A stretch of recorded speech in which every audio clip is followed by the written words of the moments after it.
السلام عليكم ورحمة الله وبركاته. الحمد لله رب العالمين والعاقبة للمتقين والصلاة والسلام على سيدنا محمد وعلى آله وصحبه أجمعين. أما بعد، فقد قال الله تعالى في القرآن الكريم والفرقان المجيد بعد أعوذ بالله من الشيطان الرجيم. بسم الله الرحمن الرحيم. جزاؤهم عند ربهم جنات عدن تجري من تحتها الأنهار خالدين فيها أبدا رضي الله عنهم ورضوا عنه ذلك لمن خشي ربه. صدق الله العليم. وقال نبينا محمد رسول الله صلى الله عليه وسلم: والذي نفسي بيده لو تعلمون ما أعلموا لبقيتم قصيرا ولحقتم قليلا. صدق رسوله النبي الكريم. புகழும் புகழ்ச்சியும் நம்மை படைத்து பரிபாலிக்கின்ற ஏக இறைவன் அல்லாஹ் ஒருவனுக்கே உரித்தாகட்டுமாக. அவனுடைய சாந்தியும் சமாதானமும் மக்கத்து ராஜா மதீனத்து ரோஜா ரசூலே அக்ரம் ஸல்லல்லாஹு அலைஹி வஸல்லம் அவர்களின் மீதும், அவர்களை அடியுற்றி வாழ்ந்த உத்தம சத்திய சஹாபாக்கள், தாபிஈன்கள், தபஅ தாபிஈன்கள், நாதாக்கள், ஷஹதாக்கள், மேலும் குறிப்பாக இந்த ஜும்ஆவினுடைய மஜ்லிஸிலே அமர்ந்திருக்கும் நம்மை சார்ந்த அத்துணை நபர்களின் மீதும் அல்லாஹ்வினுடைய சாந்தியும் சமாதானமும் என்றென்றும் குன்றாமல் நின்று நிலவட்டுமாக. ஆமீன். இன்றைய காலகட்டத்தில் எத்தனையோ மனிதர்கள் BA, ML, MA, LLB, BA, BL, BCA, MCA போன்று எத்தனையோ பட்டங்கள் வாங்கினாலும் ஒரு மனிதன் இந்த உலகத்திற்கு இறக்கப்படுகின்றான் என்று சொன்னால், இந்த உலகத்தில் அவன் பிறக்கின்றான் என்று சொன்னால், அவனுடைய நோக்கம் என்பது அல்லாஹ்வினுடைய பொருத்தத்தை பெறுவது மட்டும்தான் அவனுடைய நோக்கம். இன்று எத்தனையோ மக்கள் பல சர்டிஃபிகேட்களை வாங்குகின்றார்கள், எத்தனையோ பட்டங்களை வாங்குகின்றார்கள். ஆனால் அவர்கள் இந்த உலகத்திற்கு இறக்கப்பட்ட அந்த ஒரு நோக்கமான அல்லாஹ்வினுடைய பொருத்தம் என்கின்ற அந்த பட்டத்தை வாங்க மறந்து விடுகின்றார்கள். ஆனால் அல்லாஹ்வினுடைய பட்டமாகிய அல்லாஹ்வினுடைய இந்த பொருத்தம் என்கின்ற இந்த பட்டத்தை வாங்கியவர்கள் ஒரே ஒரு கூட்டம், அதுதான் முஹம்மது ரசூலுல்லாஹி ஸல்லல்லாஹு அலைஹி வஸல்லம் அவர்களுடைய மாண்புமிகு தோழர்களாகிய சஹாபாக்கள். அதைத்தான் அல்லாஹ் தஆலா சொல்கின்றான், ரலியல்லாஹு அன்ஹும் வரது அன்ஹு. அல்லாஹ் சஹாபாக்களை புரிந்து கொண்டான், அந்த சஹாபாக்களும் அல்லாஹ்வை புரிந்து கொண்டார்கள். எவ்வளவு பெரிய பட்டம்! இந்த பாக்கியம் கொடுப்பதற்கு, இந்த பாக்கியம் பெறுவதற்குத்தான் ஒரு மனிதன் இந்த உலகத்தில் பிறக்கின்றான். ஆனால் எத்தனையோ நபர்கள் இந்த பட்டத்தை வாங்குவதற்கு முன்னாலேயே அவர்கள் மரணித்து விடுகின்றார்கள். அப்பேற்பட்ட இந்த பட்டத்தை வாங்கிய சஹாபாக்கள், இதன் அடிப்படையில் இந்த சஹாபாக்கள் அல்லாஹ்வினுடைய பொருத்தமாக இந்த மாண்புமிகு நிஅமத்தை அவர்கள் வாங்கினார்கள். சஹாபாக்களுடைய வாழ்க்கையை நாம் சற்று சிந்தித்து பார்க்கும் பொழுது, அவர்களுடைய வாழ்க்கையை நாம் புரட்டி பார்க்கும் பொழுது, அவர்கள் வாழ்ந்த வாழ்க்கை என்பது நமக்கு ஒரு முன்னுதாரணமாக அல்ல, நம்மை வியக்க வைக்கும் அளவிற்கு அவருடைய வாழ்க்கை என்பது இருக்கின்றது. அந்த அளவுக்கு சஹாபாக்கள் தன்னுடைய வாழ்க்கையை வாழ்ந்து சென்றிருக்கின்றார்கள். இந்த உலகத்தில் நபிமார்கள், ரசூல்மார்களுக்கு அடுத்த அந்தஸ்தில், ஒரு மாபெரும் அந்தஸ்தில் இருப்பவர்கள் இந்த சஹாபாக்கள். நபிகள் நாயகம் ஸல்லல்லாஹு அலைஹி வஸல்லம் அவர்கள் இந்த சஹாபாக்களை பற்றி சொல்லும் பொழுது, லா தசுப்பு அஸ்ஹாபி ஃபலவ் அன்ன அஹதுக்கும் அன்ஃபக மிஸ்ல உஹதின் தஹமன் மா பலக மின் அஹதின் வலா நஸீஃபு. உங்களில் ஒருவர், நம்மளை பார்த்து சொல்கிறாங்க, உங்களில் ஒருவர் ஒரு உஹது மலை அளவிற்கு சதக்கா செய்தாலும் என்னுடைய தோழர்களாகிய இந்த சஹாபாக்கள் ஒரு கைப்பிடி அளவிற்கு சதக்கா செய்வதற்கு ஈடாகாது என்பதாக நபிகள் நாயகம் ஸல்லல்லாஹு அலைஹி வஸல்லம் அவர்கள் சொல்லியிருக்கின்றார்கள் என்று சொன்னால், அவர்கள் கொடுக்கின்ற ஒரு கைப்பிடி அளவு சதக்கா கூட ஒரு மாபெரும் அந்தஸ்தை அடைகின்றது. இன்னொரு இடத்துல ரசூலுல்லாஹ் சொல்றாங்க, லா தமஸ்ஸுன்னார முஸ்லிமன் ராணி அவர் ஆமன் ராணி. இந்த நரகம் என்பது யார் ஒரு முஸ்லீம் எந்த ஒரு முஸ்லீம் என்னை பார்க்கின்றாரோ அவரை நரகம் என்பது தீண்டாது. மேலும் என்னை பார்த்த முஸ்லீமை எவர் பார்க்கின்றாரோ அவரையும் நரகம் என்பது தீண்டாது என்பதாக ரசூலுல்லாஹ் சொல்றாங்க. ரசூலுல்லாஹை பார்த்த ஒரு முஸ்லீம் என்று சொன்னால் அது சஹாபாக்கள். அந்த சஹாபாக்களை நரகம் என்பது தீண்டாது என்பது இங்கே நமக்கு உறுதி பூண்டுகின்றது.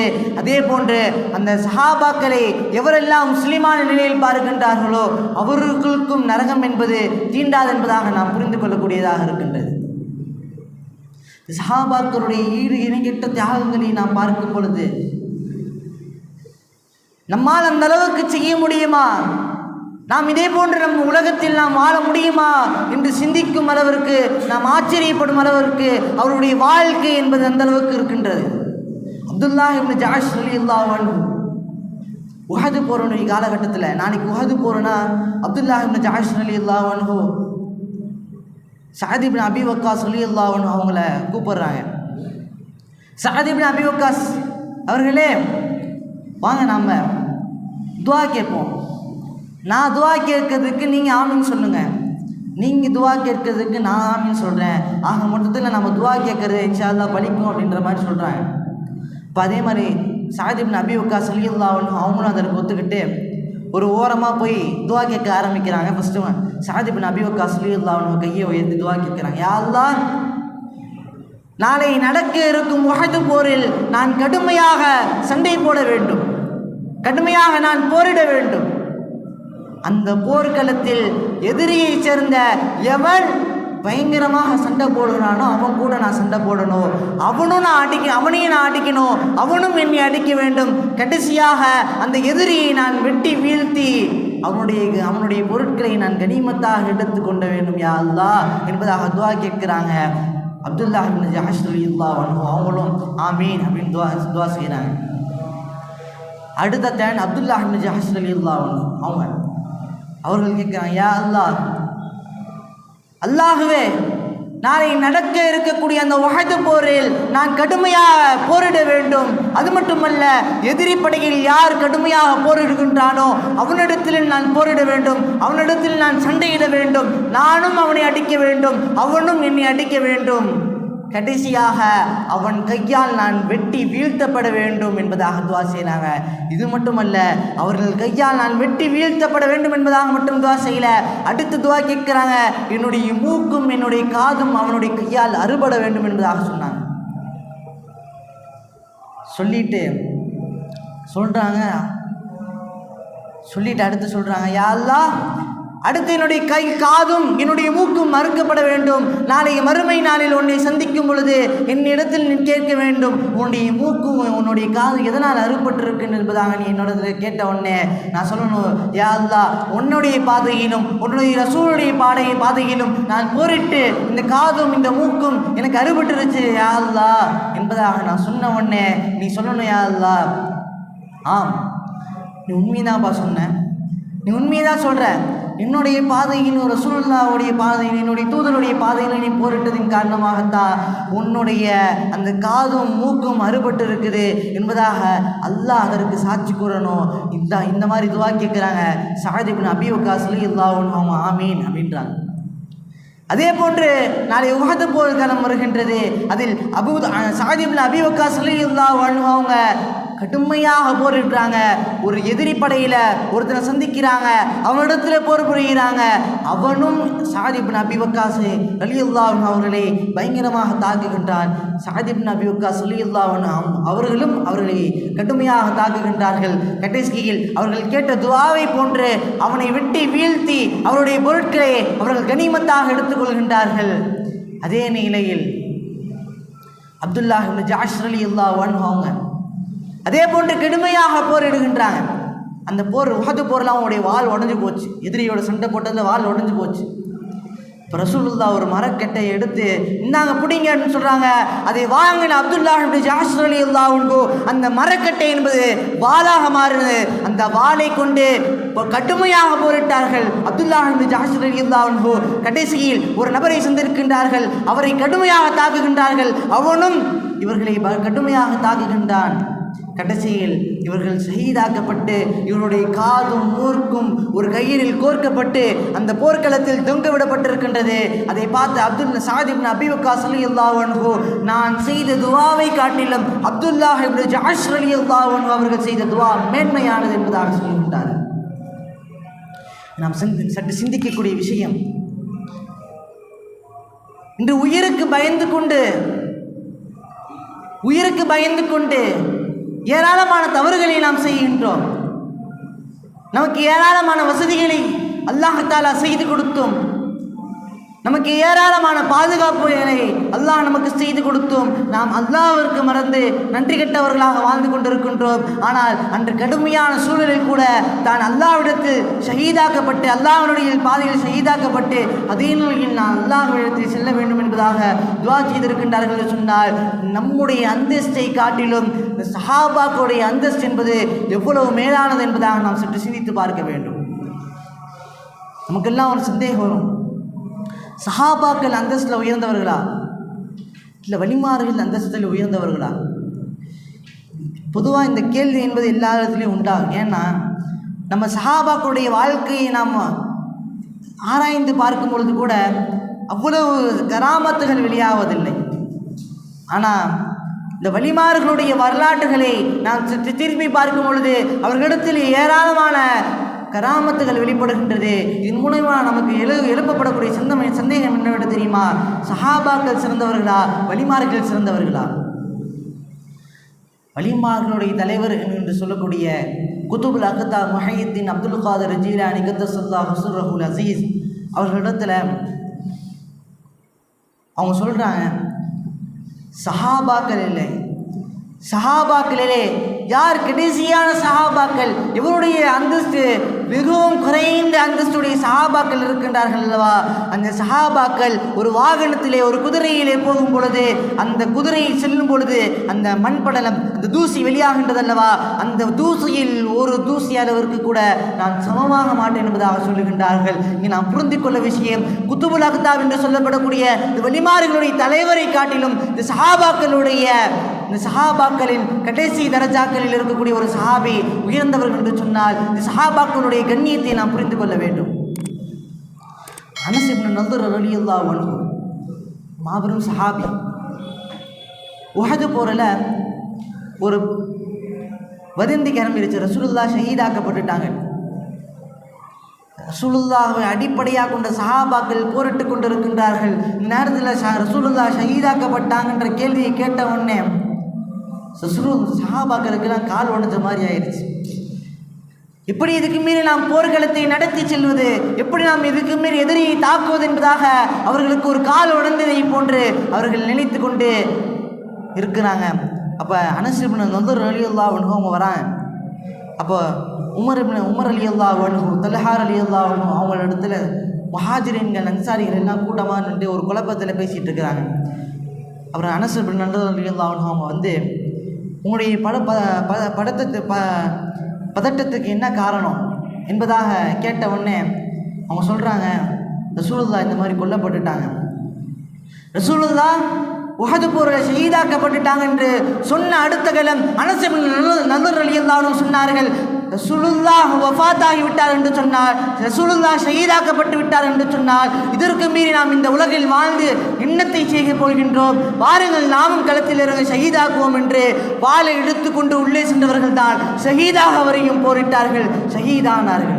அனஸ் இப்னு நதுர் ரலியல்லாஹு அன்ஹு ரசூலுல்லாஹ்வின் மீது கொண்ட பாசம் அவர்களுடைய அந்தஸ்தை அவர்கள் தூக்கி கொடுத்தது. ரசூலுல்லாஹ்வின் மீது அவ்வளவு பிரியத்தை கொண்டிருந்தார்கள். ரசூலுல்லாஹ் இல்லை என்று சொன்னால் தானும் இல்லை, இந்த உலகமும் இல்லை என்பதாக அவர்கள் நினைத்து ரசூலுல்லாஹ்வின் மீது கொண்ட பாசத்தின் காரணமாக அவர்களுக்கு இந்த ரலியல்லாஹு அன்ஹும் மரல்லு அன்ஹு, அல்லாஹ் அவர்களை புரிந்து கொண்டார், இவர்களும் அல்லாஹ்வை புரிந்து கொண்டார்கள் என்பதாக ஒரு மாண்புமிகு சர்டிஃபிகேட் பட்டம் அவர்களுக்கு கிடைத்திருக்கின்றது. அல்லாஹ் தஆலா ஒரு ஆயத்தில் சொல்றான், ஜஸாஉஹும் இன்த ரப்பிஹிம் ஜன்னாத்தின் தஜ்ரி மின் தஹ்திஹல் அன்ஹாரு காலிதீன ஃபீஹா. இந்த சஹாபாக்களுடைய கூலி இருக்குதுல்ல, இந்த சஹாபாக்களுடைய கூலி என்பது அவனுடைய அல்லாஹ் அவர்களுடைய இறைவனிடத்தில் இருக்கின்றது. சஹாபாக்களுடைய கூலி அவனுடைய இறைவனிடத்தில் இருக்கின்றது. அவர்களுக்கு சொர்க்க பூஞ்சோலைகளும் ஏராளமான ஆறுகள் ஓடக்கூடிய அந்த சொர்க்க பூஞ்சோலைகள் அவருக்கு அல்லாஹ்விடத்தில் அவர்களுக்கு கூலியாக இருக்கின்றது அப்படின்னு சொல்லிட்டு அல்லாஹ் தஆலா சொல்றான். ரலியல்லாஹு அன்ஹும் வரது அன்ஹு. அல்லாஹ் அவர்களை புரிந்து கொண்டார், அவர்களும் அல்லாஹ்வை புரிந்து கொண்டார்கள் என்பதாக அல்லாஹ் சொல்லிட்டு லாஸ்டா ஒரு வார்த்தையை சொல்றான், தாலிக லிமன் ஹஷிய ரப்பா. சஹாபாக்கள் அந்த சர்டிஃபிகேட், அல்லாஹ்வுடைய பொருத்தம் என்கின்ற இந்த சர்டிஃபிகேட்டை வாங்கினார்கள் அல்லவா. இந்த சர்டிஃபிகேட், இந்த சொர்க்கமும் அல்லாஹ்வினுடைய பொருத்தமும் நாமெல்லாம் எப்படி பெற வேண்டும் என்பதற்காக அல்லாஹ் தஆலா அடுத்த வார்த்தைகளை சொல்றார், தாலிக லிமன் ஹஷிய ரப்பா. அந்த அல்லாஹ்வினுடைய பொருத்தமும் இந்த சொர்க்கமும் யாருக்கென்று தெரியுமா? யார் அல்லாஹ்வை அஞ்சி வாழுகின்றார்களோ அவர்களுக்குத்தான் இந்த அல்லாஹ்வினுடைய பொருத்தமும் இந்த சொர்க்கம் என்பதாக அல்லாஹ் தஆலா சொல்லி காட்டுகின்றான். இந்த விஷயத்திலும் சஹாபாக்கள் அப்படித்தான் இருந்தார்கள். அல்லாஹ்வை எல்லா விஷயத்திலும் அஞ்சி வாழ்ந்தவர்கள் சஹாபாக்கள். இந்த ரசூலுல்லாஹ்வால் சுப செய்தி சொல்லப்பட்ட சொர்க்கத்தில் ஒரு கூட்டத்திற்கு ஒரு தலைவர் என்று சொல்லப்படக்கூடிய ஹஜ்ரத் அபூபக்கர் சித்தீக் ரலியல்லாஹு அன்ஹு அவருடைய இறையச்சத்தை பார்க்கும் பொழுது நம்மை வியக்க வைக்கும் அளவிற்கு அவருடைய இறையச்சம் என்பது இருந்திருக்கின்றது. ஒரு தடவை அபூபக்கர் ரலியல்லாஹு அன்ஹு அவங்களும் ரபியா அஸ்லம் என்கின்ற ஒரு சஹாபி பேசிகிட்டு இருக்கும்போதே ஒரு சின்ன தகராறு ஏற்பட்டுருச்சு. அப்போ அபூபக்கர் ரலியல்லாஹு அன்ஹு அவங்க சின்ன ஒரு மனசை சங்கடப்படுற மாதிரி ஒரு வார்த்தையை அவங்கள பற்றி சொல்லிடுறாங்க. யாரை? ரபியா அஸ்லம் ரலியல்லாஹு அன்ஹு அவர்களை பற்றி சொல்லிடுறாங்க. இதை சொன்ன கொஞ்ச நேரத்தில் அபூபக்கர் ரலியல்லாஹு அன்ஹு அவங்களுக்கு ஒரு பதட்டம் ஏற்பட்டது. இப்பேற்பட்ட வார்த்தையை நாம் பேசியிருக்கின்றோமே, இதற்கு நாம் அல்லாஹ்விடத்தில் நாளைக்கு பதில் சொல்ல வேண்டுமே, இதன் காரணமாக அல்லாஹ் நம்மை நரகத்தில் போட்டு விடுவானோ என்று அவர்களுக்கு ஏற்பட்ட இறையச்சத்தின் காரணமாக அந்த சஹாபியை பார்த்து சொல்கிறாங்க, ரபியா அஸ்லமி ரலியல்லாஹு அன்ஹு அவங்கள பார்த்து சொல்கிறாங்க, நான் இப்போ உன்னை திட்டினேன்ல, அதே மாதிரி நீ பதிலுக்கு திட்டிடப்பா அப்படின்னு சொல்கிறாங்க. அவங்க சொல்கிறாங்க, இல்லை அவங்களை திட்ட மாட்டேன் அப்படின்னு சொல்கிறாங்க. திரும்பவும் சொல்கிறாங்க, நான் உன்னை திட்டியதை போன்று நீ என்னை திரும்பவும் திட்டு என்பதாக சொல்கின்றார்கள். திரும்பவும் திட்ட மாட்டேன்றாங்க. மூணாவது முறையும் கேட்குறாங்க, நான் உன்னை திட்டினதை போன்று திட்டிடுறேன் நீ என்பதாக சொன்னவனே அப்பயும் அவர் திட்ட மாட்டேன்னு சொல்கிறாங்க. அப்போ நீங்கள் கடைசியாக கேட்குறாங்க, உன்னை திட்டின மாதிரி நீ திட்டலைனா நான் ரசூலுல்லாஹ்ட்ட போய் முறையிடுவேன் என்பதாக சொன்னவொடனே அப்பயும் அவங்க திட்ட மாட்டேன்னு சொல்கிறாங்க. நேராக அபூபக்கர் ரலியல்லாஹு அன்ஹு ரசூலுல்லாஹ்ட்ட போகிறாங்க. போனவுடனே இங்கிட்டிலேருந்து அந்த சஹாபியோடைய கோத்திரத்தார் அஸ்லம் அப்படின்ற கோத்திரத்தார்கள் வராங்க. வந்து கேட்குறாங்க, யார் இவங்க? அவங்களே கடுமையான வார்த்தையை பேசிட்டு அவங்களே ரசூலுல்லாஹ்ட்ட போய் முறையிடுறாங்களே என்பதாக அந்த கோத்திரத்தார்கள் கேட்டவுடனே ரபியா அஸ்லம் ரலியல்லாஹு அன்ஹு அவங்க சொல்கிறாங்க, யார் தெரியுமா அவங்க? அபூபக்கர் ரலியல்லாஹு அன்ஹு அவங்க யார் தெரியுமா? அவர்கள் என்னின் மீது கோபப்பட்டார்கள் என்று சொன்னார், ரசூலுல்லாஹ் என்னின் மீது கோபப்படுவார்கள். ரசூலுல்லாஹ் என்னின் மீது கோபப்பட்டார்கள் என்று சொன்னால் அல்லாஹ் என்னின் மீது கோபப்படுவார் என்று சொன்னார்கள். அதே போன்று அபூபக்கர் ரலியல்லாஹு அன்ஹு அவங்க போய் முறையிடுறாங்க. அப்போ ரசூலுல்லாஹ் அந்த சஹாபியை கூப்பிட்டு, நீ பண்ணது தான் கரெக்டு, நீங்கள் பண்ணது தான் கரெக்டு, நீங்கள் பதிலுக்கு அபூபக்கர் ரலியல்லாஹு அன்ஹு அவர்களை திட்டாமல் இருந்தது தான் கரெக்டு, சரியானது. அதற்கு பதிலாக நீங்கள் நான் உங்களை மன்னிச்சிட்டேன், அல்லாஹ் உங்களை மன்னிக்கட்டும் என்பதாக நீங்கள் சொல்லிவிடுங்கள் என்பதாக சொல்லுகின்றார்கள். இந்த சம்பவத்தின் மூலியமாக நாம் விளங்கக்கூடிய விஷயம், ஒரு சிறு மன கஷ்டத்தை உள்ளாக்கக்கூடிய ஒரு சிறு வார்த்தையை சொன்னதின் காரணமாக இதன் காரணமாக அல்லாஹ் என்னை நரகத்தில் போட்டு விடுவானோ என்பதாக இந்த சஹாபாக்கள் அஞ்சினார்கள். அவர்களுக்கு இருந்த இரையச்சம் என்பது நமக்கு ஒரு சிறு தூசளவு கூட என்று நமக்கு இல்லை. அது உமர் ரலியல்லாஹு அன்ஹு இரையச்சம் என்று சொன்னாலே ஹஜ்ரத் உமர் ரலியல்லாஹு அன்ஹு அவருடைய வாழ்க்கையை நாம் புரட்டி பார்க்கும் பொழுது அவருடைய இரையச்சம் என்பது மாண்புமிகு இரையச்சமாக இருந்தது. உமர் ரலியல்லாஹு அன்ஹு அவங்களும் அவங்களுடைய பணியாளரும் நடந்து போயிட்டு இருக்கிறாங்க ஒரு இடத்துக்கு. மதீனா விட்டு கொஞ்சம் தூரத்தில் நடந்து போயிட்டு இருக்கிறாங்க. அப்போ ஒரு பாலைவனத்தில் ஒருத்தவங்க கூடாரம் வச்சு ஒரு பெண்மணி ஒரு சட்டியில் பானையை வச்சுட்டு உட்கார்ந்துருக்கு. சுற்றி குழந்தைங்க என்ன அழுதுட்டு இருக்கிறாங்க. உமர் ரலியல்லாஹு அன்ஹு சரி பயணத்துக்கு வந்திருப்பாங்க பொழுதுக்கு, பயணத்துக்கு வந்திருப்பாங்க பொழுதுக்கு, வேறு வழி இல்லைன்னு சொல்லி இங்கே தங்கியிருக்கிறாங்க அப்படின்னு சொல்லி சலாம் சொல்கிறாங்க. அந்த பெண்மணிக்கு சலாம் சொல்லிவிட்டு உள்ளே வரலாமான்னு கேட்குறாங்க. அந்த பெண்மணியும் பதில் சலாம் சொல்லிவிட்டு உள்ளே வாங்க அப்படின்னு சொல்லிடுறாங்க. அப்போ அவங்க உள்ளே வந்ததுக்கப்புறம் பிள்ளைகள்லாம் எதற்காக அழுகுறாங்க அப்படின்னு கேட்குறாங்க. உமர் ரலியல்லாஹு அன்ஹு அதுக்கு அந்த பெண்மணி, சாப்பாடுக்கு வழி இல்லை, சாப்பாடுக்கு எங்களுக்கு எதுவும் இல்லை, அதனால் பிள்ளைகள் அழுகின்றது என்பதாக சொன்ன உடனே உமர் ரலியல்லாஹு அன்ஹு சொல்கிறாங்க, அந்த பானையில் அப்போ நீங்கள் என்ன செஞ்சுட்டு இருக்கிறீங்க என்பதாக சொன்ன உடனே அப்போ அந்த பெண்மணி சொல்கிறாங்க, இந்த பானையில் நான் தண்ணி ஊற்றி கிண்டிகிட்டு இருக்கும் பொழுது பிள்ளைகள் சாப்பாடு ஆகுதுன்னு சொல்லி நினச்சி கொஞ்சம் ஆறுதலாக அப்படியே தூங்கிடுவாங்க, அழுகையை நிப்பாட்டிட்டு அதே மாதிரி நானும் தூங்கிடுவேன் என்பதாக சொன்ன உடனே சொல்லிட்டு அந்த பெண்மணி சொல்கிறாங்க, இதற்கு கலீஃபா உமர் ரலியல்லாஹு அன்ஹு அவங்க கண்டிப்பாக அல்லாஹ்விடத்தில் பதில் சொல்லியே ஆக வேண்டும் என்பதை சொன்னது தான். உமர் ரலியல்லாஹு அன்ஹு தேம்பி அழுகுறாங்க, தேம்பி அழுக ஆரம்பித்து விட்டார்கள். ஹதரத் உமர் ரலியல்லாஹு அன்ஹு அழுதுகிட்டே அப்படி சொல்லிட்டாங்க, நீங்கள் இந்த நிலைமையில் இருக்கிறது கலீஃபா உமர் ரலியல்லாஹு அன்ஹு அவங்களுக்கு எப்படி தெரியும் என்பதாக அந்த பெண்மணியத்தில் கேட்டவனே, அதெல்லாம் எனக்கு தெரியாது, உமர் ரலியல்லாஹு அன்ஹு அவங்க எங்களுக்கு தலைமை பொறுப்பை ஏற்றுவிட்டார் என்று சொன்னால் அவர்கள் தான் எங்களுக்கு உண்டானதை செய்து தர வேண்டும், எனவே இதற்கு அவர்களை பதில் சொல்லியே ஆக வேண்டும் என்பதாக சொன்ன உடனே உமர் ரலியல்லாஹு அன்ஹு வேக வேகமாக மதீனாவிற்கு சென்று பைத்துல் மாலில் இருக்கக்கூடிய இடத்திற்கு சென்று அங்கே சில பேரிச்சம்பழங்களையும் இந்த கொழுப்புகளையும் மாவுகளையும் எடுத்து ஒரு மூட்டையில் போட்டு அவங்க பணியாளர் அஸ்லம் அவங்கள்ட்ட சொல்கிறாங்க, இதை தூக்கி என் முதுகில் வையிட்டு. இப்போ அவங்க சொல்கிறாங்க, அமீருல் முஃமினீனே இதை நான் தூக்கிட்டு வரேனே என்பதாக சொன்னவனே, இல்லை நீ தூக்கி என் முதுகில் வை. திரும்பி சொல்கிறாங்க, நான் தூக்கிட்டு வரேன் அமீருல் முஃமினீன், இல்லை தூக்கி மேலே வை. அமீருல் முஃமினீன் நான் தூக்கிட்டு வரேன் அமீருல் முஃமினீன் என்பதாக மூணாவது முறை சொன்ன உடனே ஹதரத் உமர் ரலியல்லாஹு அன்ஹு நாளை மறுமை நாளில் என்னுடைய பாவத்தை நீ சுமக்குகின்றாயா என்பதாக ஒரு கேள்வியை கேட்டுவிட்டு, நான் தான் என்னுடைய பாவத்தை நாளை மறுமை நாளில் சுமப்பேன், ஆகவே இதை தூக்கி என் முதுகில் வை என்பதாக சொன்ன உடனே அது தூக்கி முதுகில் வைப்பாங்க. அதை தூக்கிட்டு அவசரமாக அந்த பெண்மணி இருக்கக்கூடிய இடத்திற்கு போன அவங்க போய் அந்த சட்டியில் அந்த பானையில் இவங்களே அந்த நெருப்பை மூட்டி இவங்களே அதை சமைச்சு அதை அந்த பிள்ளைகளுக்கும் அந்த பெண்மணிக்கும் ஊற்றி அவங்களே கொடுப்பாங்க. குழந்தைகளும் அந்த பெண்மணிகளும் சந்தோஷம் அடைந்து சிரித்து சாப்பிட்டுட்டு இருப்பாங்க. மிச்சம் வரும், இந்த மிச்சத்தை நீங்கள் நாளைக்கு அடுத்த வேலைக்கு உணவுக்கு நீங்கள் பயன்படுத்தி கொள்ளுங்கள் என்பதாக சொல்லிட்டு திரும்பி வருவாங்க. வர வழியில் அந்த பெண்மணி சொல்லுவாங்க, கலீஃபாவாக உமர் இருப்பதை விட நீங்கள் இருப்பதற்கு தகுதியானவர்கள் என்பதாக யாரை பற்றி சொல்லுவாங்க? உமர் ரலியல்லாஹு அன்ஹு அவங்கள பற்றி சொல்லுவாங்க. அப்போ நீங்கள் அடுத்த தாட்டி உமர் ரலியல்லாஹு அன்ஹு கலீஃபாவை நீங்கள் சந்திக்க வந்தீங்கன்னா அந்த இடத்துல நீங்கள் என்னையும் பார்த்துக்குவீங்க அப்படின்னு சொல்லிட்டு கொஞ்சம் தூரம் அப்படியே தள்ளி அவங்க அந்த இடத்துல கொஞ்ச நேரம் உட்காந்துட்டு போகிறாங்க. இப்போ ஏன் நீ உட்கார்ந்தீங்க அப்படின்னு கேட்கும்பொழுது அவங்க சொல்கிறாங்க, நான் முதலாக அந்த பிள்ளைகளை நான் பார்க்கும் பொழுது அந்த பிள்ளைகள் பசியினால் அழுது கொண்டிருந்தார்கள். ஆனால் இப்போ நான் பார்க்கும் பொழுது அவர்கள் சாப்பாடு சாப்பிட்டு வயிறு நிரம்பி அவர்கள் சிரித்து கொண்டிருக்கக்கூடிய அந்த நல்ல காட்சியை, அருமையான காட்சியை நான் கண்டு மகிழ்ந்து செல்கின்றேன் என்பதாக சொல்கின்றார்கள். நான் பார்க்கின்றோம் எத்தனையோ பொறுப்புகளில் மோசடி.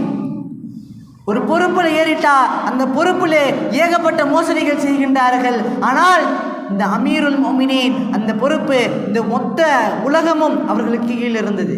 இந்த அரபு தீபகங்கள் மொத்தமும் அவர்கள் கீழே இருந்தது. அவர்கள் நினைத்திருந்தால் எத்தனையோ சுகபோகங்களை அவர்கள் அனுபவித்திருக்கலாம், எத்தனையோ விஷயங்களை அவர்கள் அனுபவித்திருக்கலாம், எத்தனையோ தவறுகளை அவர்கள் செய்திருக்கலாம். ஆனால் இந்த பொறுப்புகள் என் மீது கொடுக்கப்பட்ட அமானிதம், இவர்கள் எல்லாம் என் மீது கொடுக்கப்பட்ட அமானிதம் என்பதாக அவர்கள் நினைத்து கொண்டு அவர்கள் அந்த பொறுப்புகளை சரியாக நிறைவேற்றிருந்தார்கள். காரணம், அல்லாஹ் நம்மை பார்க்கின்றான் என்பதாக அல்லாஹ்வின் மீது கொண்டிருந்த அந்த இறையச்சம் மட்டும்தான்.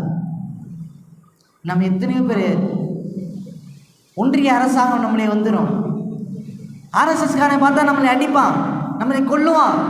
எத்தனையோ விஷயங்கள் நமக்கு இருக்கின்றது, எத்தனையோ பயங்கள் நமக்கு இருக்கின்றது என்பதாக எத்தனையோ நபர்கள் பயந்து கொண்டிருக்கின்றார்கள். ஆனால் அன்றைய உமர் ரலியல்லாஹு அன்ஹு அவருடைய ஆட்சி காலகட்டத்தில் ஒட்டுமொத்த உலகமும் பாரசீக அரசாங்கமும் பாரசீக மன்னரும் ரோம் நாட்டு அரசரும் எகிப்து நாட்டு அரசரும் என எல்லா அரசர்களும் ஒரு நபரை உமர் ரலியல்லாஹு அன்ஹு அவர்களை பற்றி பயந்து கொண்டிருந்தார்கள். என்னைக்கு நம்முடைய ஆட்சியை அவர்கள் கைப்பற்றுவார்கள் என்று அவர்கள் பயந்து கொண்டிருந்தார்கள். ஆனால் உமர் ரலியல்லாஹு அன்ஹு அவர்கள் பயந்தது ஒரே ஒரு நபருக்கு தான், அது அல்லாஹ்விற்கு மட்டும்தான். அவர்கள் சொல்கின்றார்கள், யார் இந்த உலகத்தில் அல்லாஹ்வை பயப்படுகின்றார்களோ அவர்களை கண்டு இந்த உலகத்தில் உள்ள எல்லா விஷயங்களும் பயப்படும் என்பதாக உமர் ரலியல்லாஹு அன்ஹு அவர்கள் சொல்லி காட்டுகின்றார்கள். இதுதான் அவர்களுக்கு உண்டான இரையச்சம். இரையச்சம் என்று சொல்கின்றோமே, இது இரையச்சம் என்று இந்த இரையச்சம் அப்படின்னா என்ன என்பதாக நமக்கு சரியா விளங்கலை. இந்த இரையச்சத்தை பற்றி நம்ம கொஞ்சம் சிந்தித்து பார்க்கும் பொழுது மூன்றே விஷயம்தான் இரையச்சம். ஒன்று, அல்லாஹ் ஏவிய விஷயத்தை நாம் செய்வது, அல்லாஹ் தடுத்த விஷயத்தை விட்டு நாம் தவிர்ந்திருப்பது, சந்தேகமான விஷயத்தை விட்டும் நாம் தவிர்ந்திருப்பது. ஆக இந்த மூணு விஷயத்தை கொண்டு நாம் அமல் செய்வது தான் அல்லாஹ்விற்கு பயந்து இருப்பது. நாம் அல்லாஹ்விற்கு பயந்திருந்தோம் என்று சொன்னால் இந்த உலகம் முழுவதும் எத்தனையோ ஆபத்தான நபர்களாக இருந்தாலும் மிருகங்களாக இருந்தாலும் அவர்கள் எல்லாம் நம்மை கண்டு பயப்படும். ஆக இனி வரக்கூடிய காலகட்டத்தில் இந்த மூணு விஷயங்களை பின்பற்றி இதயத்துடன் வாழ்ந்து சஹாபாக்களை போன்று வாழ்ந்து சஹாபாக்களை நம்முடைய முன்மாதிரியாக எடுத்துக்கொண்டு நம்முடைய வாழ்க்கையில் நாம் நேர்வழியை அடையக்கூடிய நசீபை வல்லோன் அல்லாஹ் நம் அனைவருக்கும் தந்தருள் புரிவானாக. வாஹிரு தஅவானா அல்ஹம்துலில்லாஹி ரப்பில் ஆலமீன். அஸ்ஸலாமு அலைக்கும் வரஹ்மத்துல்லாஹி வபரகாத்துஹு.